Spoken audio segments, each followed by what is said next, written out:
తద్వారా రాబోయే రోజుల్లో ఒక ప్రణాళిక తయారు చేసుకొని మనం ముందుకు పోయే పరిస్థితి వస్తుంది.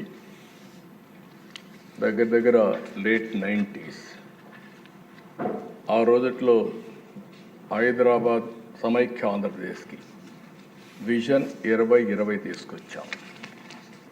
ఆ రోజు నేను అసెంబ్లీలో పెట్టినప్పుడు చాలామంది కూడా విమర్శించే పరిస్థితికి వచ్చారు.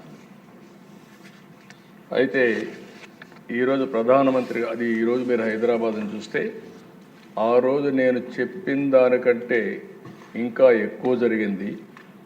ఈరోజు దేశంలో హైయెస్ట్ పర్ క్యాపిటా ఇన్కమ్ ఉండే రాష్ట్రం ఏదంటే దానికి చిరునామాగా తెలంగాణ ఉండే పరిస్థితి వచ్చిందంటే ఆ రోజు చూపించిన విజన్ అని చెప్పి కూడా నేను మీ ద్వారా ప్రజలందరికీ తెలియజేస్తున్నా.